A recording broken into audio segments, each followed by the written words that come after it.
পুরুষ মানুষের তো চান কপাল, আর মহিলাদের কথা আর কি বলবো, তাদের তো গজা মাসার কপাল। সো হ্যালো এভরিওয়ান, আসসালামু আলাইকুম। নতুন একটি ব্লগ নিয়ে হাজির হয়ে গেলাম। শুক্রবার দিন প্রত্যেকের ছুটি, প্রত্যেক মানে পুরুষ মানুষের ছুটি। আমরা যারা মহিলারা আছি গৃহিণী, তাদের কিন্তু মোটেও ছুটি না, বরঞ্চ আরও কাজের চাপ বেড়ে যায়, ভালো মন্দ রান্না করার দায়িত্বটা পেয়ে যায়। যাই হোক, আমিও কিন্তু ভালো মন্দ রান্না করার জন্যই রান্নাঘরে আছি। গরুর মাংসটা কিন্তু অলরেডি কষিয়ে ফেলেছি, আর আরেকটা কড়াইয়ের মধ্যে আমি রুই মাছের মাথা দিয়ে আলু ঘাটি রান্না করব। জানি না কেমন হবে, কারণ মাথা দিয়ে আমি আগে কখনোই রান্না করিনি। আল্লাহ ভরসা, দেখি কেমন হয়। কিন্তু আমি তো মাছ ভাজতেই ভুলে গিয়েছি। মাথায় যে কী থাকে আল্লাহই জানে, ইদানিং সব কিছু ভুলে যাই। আমার মনে হয় এগুলো আমার দোষ না, মোবাইলের দোষ। যাই হোক, মাছটা কিন্তু ভেজে নিচ্ছিলাম, একটু দুষ্টুমি করলাম। চলেন তাহলে আপনাদেরকে দেখাই পুরুষ মানুষের কেন চান কপাল। এই যে দেখেন, আজকে তার অফ ডে, মানে ছুটির দিন।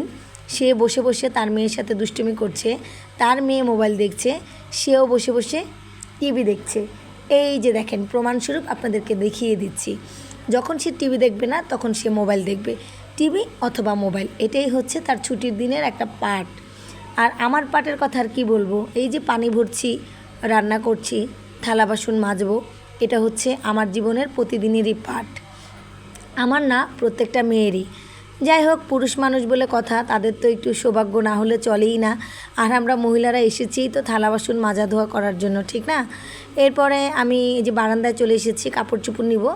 তো যাই হোক, এদিকে আমার রান্নাটাও শেষ, গোসল করে চলে আসলাম, খাবার সার্ভ করব।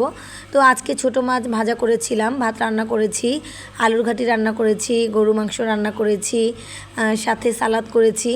এখন আমার মেয়েও টেবিলে আসলো।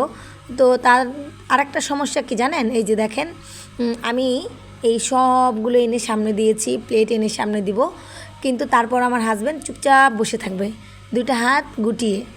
মানে কখন আমি তার প্লেটে ভাত দিব, তারপর সে খাবে। এই যে দেখেন, প্লেট নিয়ে বসে আছে, মানে আমি তাকে বেড়ে দিব, তারপর সে খাবে। পানিটাও ঢালা থাকবে, তারপরও সে বলবে পানি দাও, জগ দাও, মগ দাও। আরে ভাই, তোমারটা তুমি একটু কইরা খাইতে পারো না? যাই হোক, মাঝে মধ্যে অনেক রাগ উঠে। আবার মাঝে মাঝে ভাবি থাক, যখন আমি অসুস্থ থাকি তখন তো আমার সাহায্য করে, তাতেই চলবে। অনেক ভালো মন্দ আপনাদের সাথে শেয়ার করলাম। আর এই যে আমার ছেলেকে আর মেয়েকে বলছিলাম, আজকে আমি তোমাদের কাউকে খাওয়াই দিতে পারবো না, আমার ভালো লাগছে না, একা একা খাও। তা আমার মেয়ে যে আগেই কোক খাওয়া শুরু করেছে, আর এই যে শুধু 2 পিস আলু নিয়েছে। তো ওদের খাবার দিয়ে আমিও খেতে বসে পড়েছি, যেহেতু গুঁড়া মাছ আছে, আর গুঁড়া মাছ দিয়ে আমার খেতে খুবই ভালো লাগে। তো ছেলে অনেকক্ষণ পর আসলো, তো ওকে বললাম খাবার নিয়ে নাও, তো ও খাবারটা নিজেরটা নিজে নিয়ে নিচ্ছে। আজকের ভিডিওটা কেমন লাগলো জানাবেন, ভালো লেগে থাকলে অবশ্যই লাইক কমেন্ট শেয়ার করবেন। ধন্যবাদ সবাই।